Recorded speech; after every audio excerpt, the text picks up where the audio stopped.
یہ صرف ایک کہانی نہیں بلکہ آنکھوں دیکھا ایک تجربہ ہے۔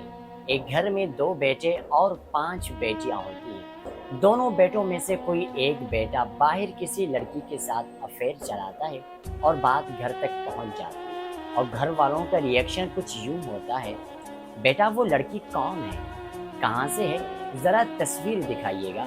اور پھر اسی گھر میں ہنسی مذاق اور داد دیا جاتا ہے: واہ بھائی واہ، ہمارے بیٹے کے بھی کوئی گرل فرینڈ ہے، افیئر چلا رہا ہے۔ اور وہ پھر بات یہاں اتنی دور نکل جاتی ہے کہ پورے خاندان میں پھیل جاتے، اسے فخری انداز میں پھیلایا جاتا ہے۔ لیکن ذرا تصور کیجئے کہ اسی گھر میں جو 5 بیٹیاں ہیں، ان 5 بیٹیوں میں سے کسی ایک بیٹی نے یہ اظہار کیا کہ میں فلاں شخص کو پسند کرتی ہوں اور میں نے ان سے نکاح کرنا ہے۔ یا پھر گھر والوں کو یہ پتہ چل جائے کہ ہماری بیٹی فلاں لڑکے کے ساتھ افیئر چلا رہی ہے یا اس کے ساتھ کوئی تعلق ہے، تو گھر والوں کا ری ایکشن کیا ہوتا ہے؟ اچانک اصول تبدیل ہو جاتے ہیں، معاشرے کے اصول یاد آ جاتے ہیں، گھر کی عزت یاد آ جاتی ہے اور خاندان کی بدنامی یاد آ جاتی ہے۔ مگر یہ کیسا انصاف ہے؟ بیٹے کے لیے غلطی ہو جاتا ہے، بیٹی کی غلطی خاندان کی بدنامی ہے۔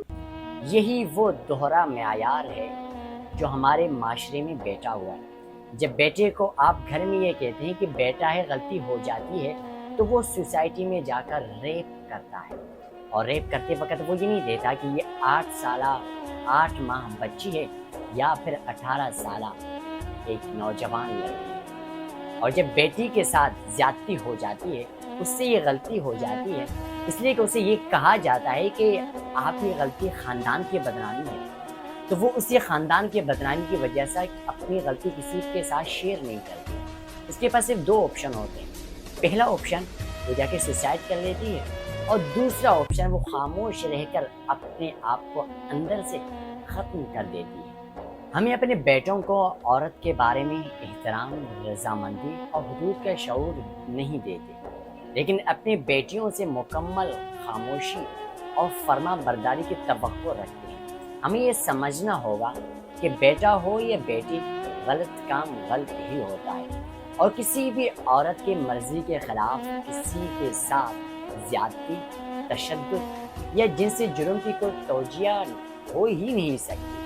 ہم ریپ اور جنسی تشدد کے خلاف تب تک لڑ نہیں سکتے جب تک واقعہ ہمارے گھر کے دروازے تک نہ پہنچے۔ اصل تبدیلی وہاں سے شروع ہوگی جہاں ہم اپنے بیٹے کو یہ سکھائیں گے کہ عورت تمہاری ملکیت نہیں، اس کی مرضی، اس کی عزت، اس کی حدود کا احترام کرنا تمہاری ذمہ داری ہے۔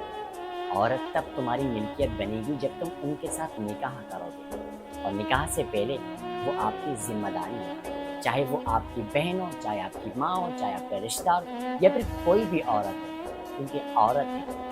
ایک مرد کے لیے اتنا ہی کافی ہے کہ وہ ایک عورت سے پیدا ہوا، اسے ایک عورت نے جنم دیا ہے۔ اپنی بیٹیوں کو محفوظ رکھنے سے پہلے اپنے بیٹوں کی تربیت کرنا ہوگی، کیونکہ معاشرہ صرف قانون سے نہیں بدلتا، معاشرہ گھر سے بدلتا ہے۔ اللہ حافظ۔